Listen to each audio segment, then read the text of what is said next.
Thank you for that. So, self-promotion. There will be some shameless self-promotion in this, so forgive me, but there won't be too much, and hopefully it will be meaningful as we go through the presentation. I'll be doubling down on Sam's messages around RPA globally and where the industry is at. It's not really about product. We're really excited to have this opportunity to come on board as one of Quanton's partners. We've been talking about this for a while. Quanton are well established in New Zealand as one of the foremost RPA and automation service providers in the New Zealand market. So it's really exciting for us that they've taken a leap of faith with the UiPath solution. So thank you very much, guys. Really appreciate that. So a little bit of shameless self-promotion. I don't know if you noticed, but recently we announced Series C funding. So Google in particular have tipped another chunk of change into the pot. What does that mean? It means that it strengthens our product roadmap, it strengthens our footprint around the world, and it continues this incredible hypergrowth story for UiPath and the RPA industry in general. And again, in terms of that growth, and when you talk about asset value of a business, we are considered one of the fastest, if not the fastest growing software businesses in history. We are the fastest growing software business in the Japanese history. So market by market, it's an incredible story. But to be fair and to be frank, those valuations, they fluctuate over time. So, next month it might be Blue Prism at the top, and the month after that it might be Automation Anywhere. So the point of this message really is there's significant amount of venture capitalist investment in this sector. It's here to stay. It's not a fad, and it's very much maturing at a rapid pace. As you're probably aware, there's all manner of analyst reports that will have a look at the different platforms, and each of the platforms will have strengths in their own rights. So as an organization starting your RPA journey or continuing on your RPA journey, understanding which of those products best suits your business and your needs is really quite important, and working with an organization like Quanton to help you evaluate and find the right solution for you is really quite important. Whilst Forrester have quite very kindly put us at the top of the chart there, Automation Anywhere, Blue Prism, great solutions. There's a number of good solutions in here, and all of them may be different, maybe better for your or appropriate for your organization for different reasons. Again, a little bit of shameless self-promotion there. I think the important thing here is that the vast majority of people across the different solution sets are net promoters of the actual solutions themselves. So they are delivering value. And they are making vast differences in the business.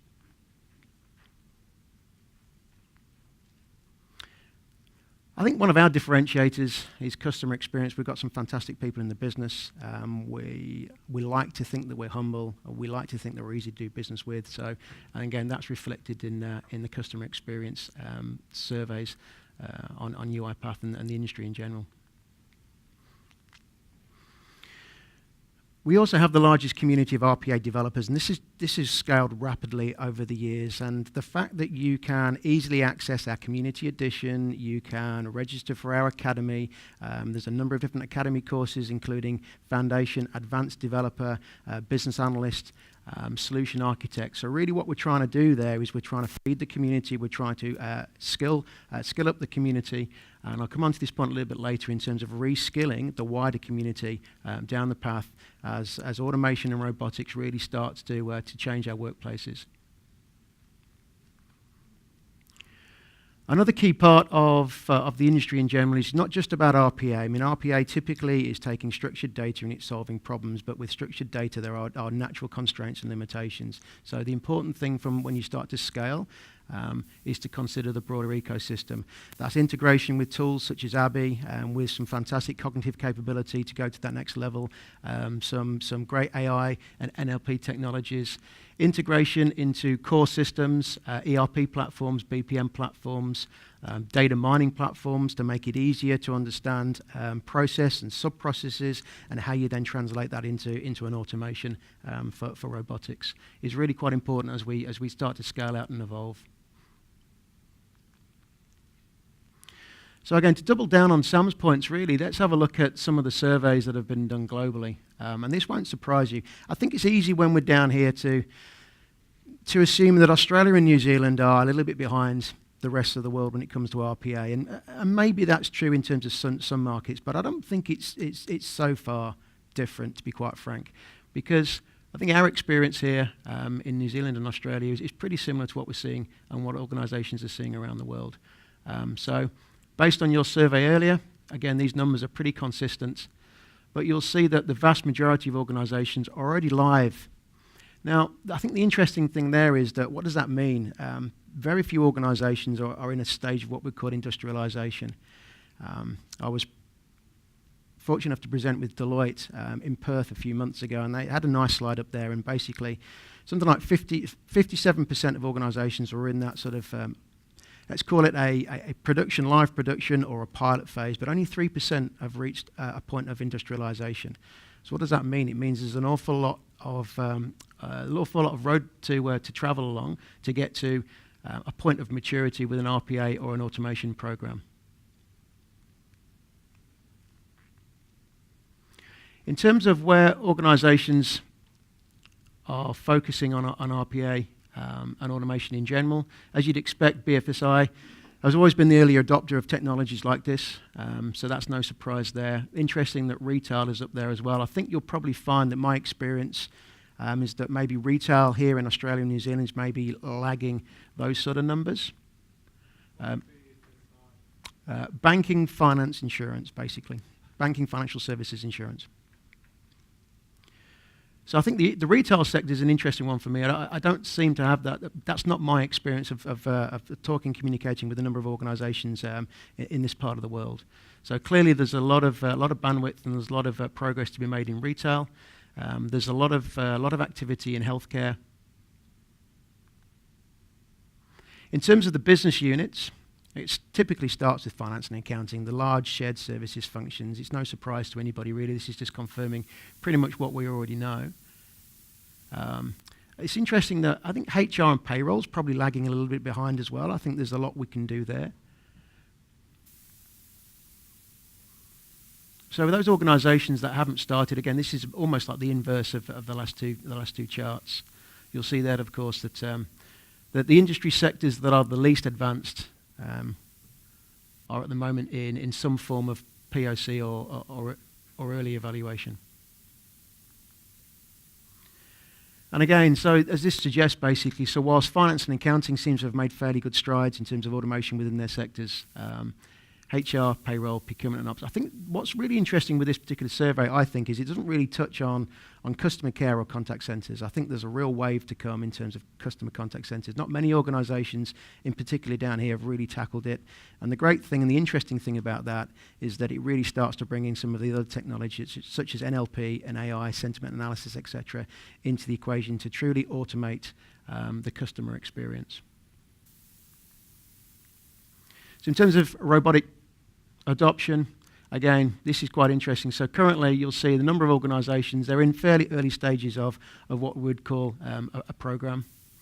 But they're all anticipating over the next 3 years that investment will continue and that scale and that adoption will continue significantly. I think it's interesting when you look at this, again, it's a global survey. When I think of the New Zealand and the Australian markets, you know, do we ever get into the thousands of robots in an institution? Probably not. There aren't many. Can you get into the 50s and the hundreds? Absolutely, and you would expect to. And as the solutions evolve, the technology evolves, and our thinking evolves as to how we adopt this, absolutely that's where we expect it to get to.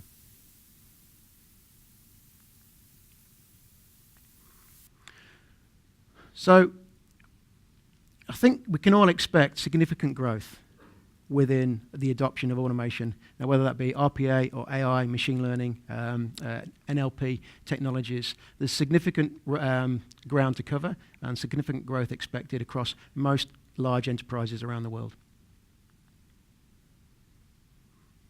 This is an interesting quote, actually, from Phil from Horses for Sources. Because I don't know if you saw the blog recently, but he was basically questioning the multi-billion-dollar asset valuations of RPA vendors, which is kind of a bit hypocritical when you really think about that sort of comment that he's previously made as well. But there's still the fair share of naysayers. But what what I think you'll find across the board is most people are accepting the fact that RPA it's adding a lot of value, it's here to stay, and it's rampant. So on that basis, I'm back to a bit of shameless self-promotion. I think the key thing here is that what does this mean in terms of the growth and the rapid growth of organisations like UiPath and Automation Anywhere and Blue Prism and everybody else for that matter, is that the software platforms are evolving rapidly. And if any of you that have been on the journey for the last couple of years will have seen that the solutions are rapidly evolving. What you can do today with these solutions versus what you could do 24 months ago is vastly different. Some of the constraints, the way that we manage some of those constraints is changing at a rapid pace. And with all this investment into the industry and into organisations like UiPath, falling off the stage is probably not an option. Then obviously that's driving demand in itself because we're solving more and more problems. And then with that, more and more capital investment comes into the business, which then obviously then is driving R&D into the product. So you've got this cycle, this productive cycle happening, which is why the growth is so tremendous. I think this is an interesting quote from Leslie at the London School of Economics.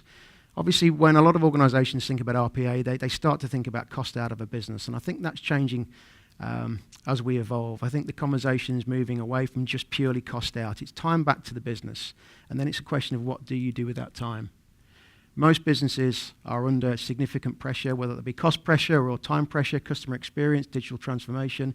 There's a lot of pressure in a business, and RPA and automation is a tool in the kit bag to help alleviate some of that stress. And you've got some very large organisations around the world that typically you wouldn't expect to be fast movers, early adopters of technology, really taking this technology very, very seriously.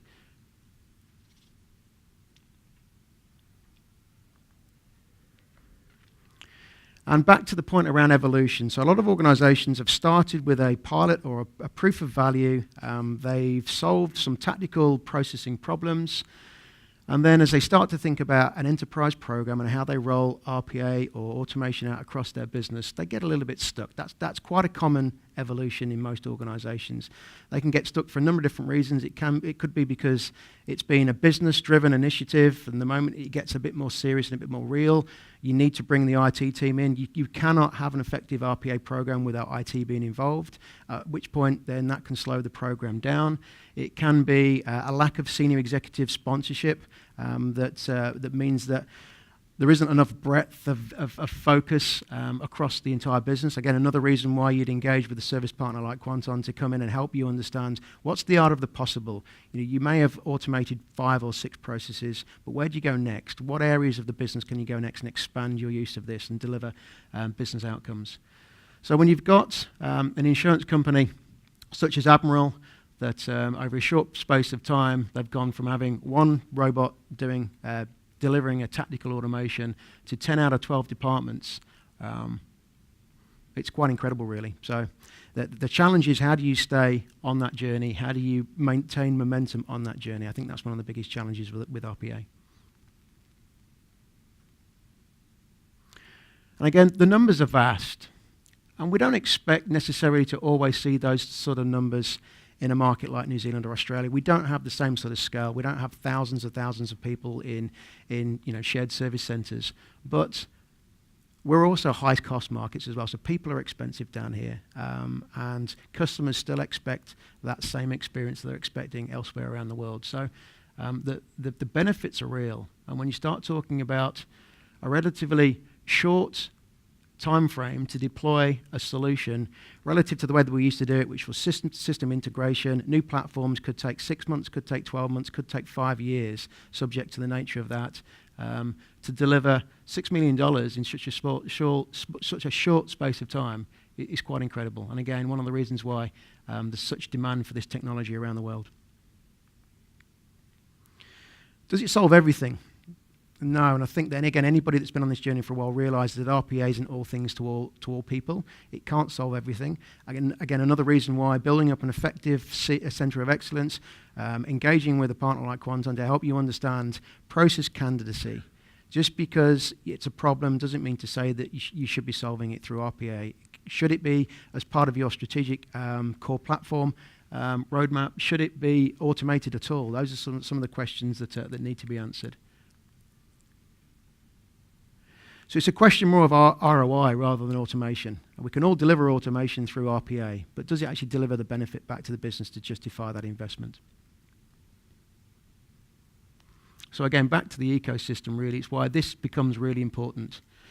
And an organisation like UiPath, we've got a lot of money. We've got the biggest RPA R&D team out of any of the vendors.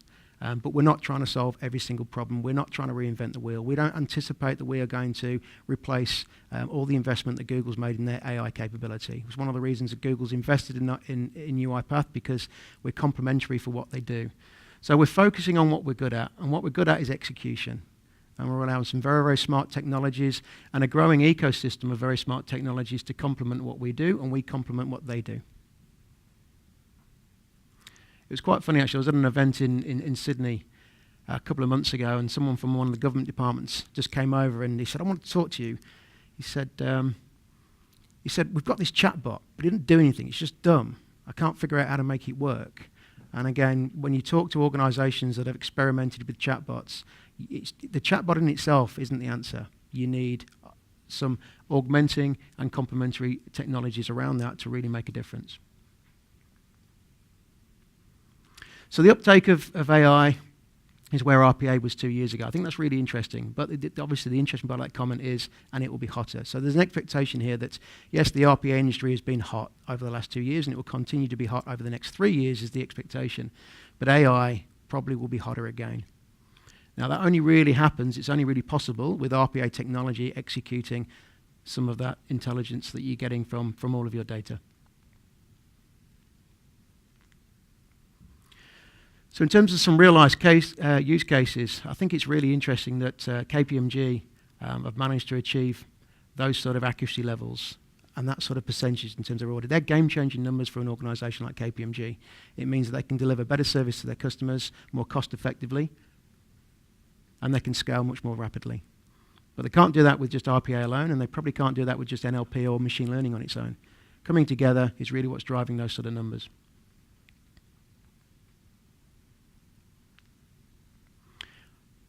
Highlighted, again, very interesting. It's staggering numbers, really. 98% of 1.5 million emails are handled autonomously. I find that absolutely incredible. And some of the work that we're doing with Google, obviously, around sentiment analysis is really quite exciting and driving some of that. But really proud partners of Abby as well. Some of the technology that Abby brings to the table in terms of understanding content and then translating that to structured data that we can execute on is driving those sort of returns. And the speed as well, let's not forget the speed. If we think about the way that we used to implement technology platforms 5 years ago, even that recently, it was 12, 18 months, 24 months, sometimes 5-year programs of work. And I think most large enterprises have lost the appetite for those sort of programs now. But in 9 months, PepsiCo have been able to meaningfully deploy RPA and AI solution to make a meaningful difference in their business.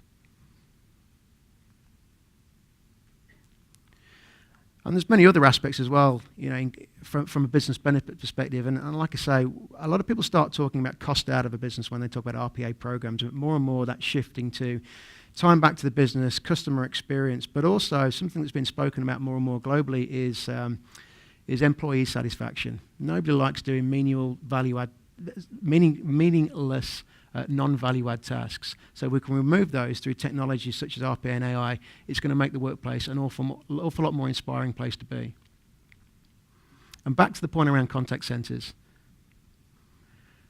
I think that's an incredible forecast. That you think about all the customer contact centers there, and we were very much at the early stages of automation within contact centers. That's going to make a meaningful difference to not only the customer contact agents that you have in your contact centers, but also the customers themselves. Much faster responses, much more accurate responses. They're not getting Monday morning sentiment. They're not getting Friday afternoon sentiment. You've got consistency being driven throughout your business, driving better customer satisfaction.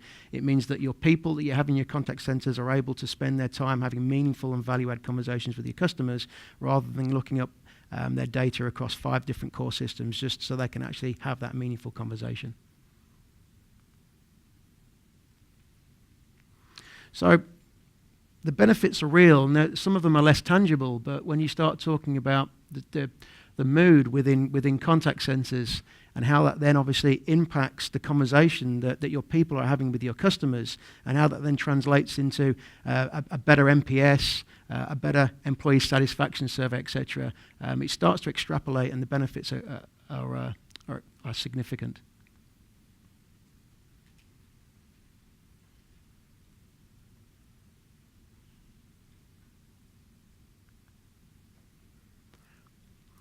I think this is interesting, actually, from a post perspective. All of our customers' claims are read by UiPath robots now. So again, rather than doing the mundane, boring stuff, opening up an email, understanding what that email means, and then obviously executing action on top of that, then their people really are focusing on what is it the customer's asking for, and how do we solve that.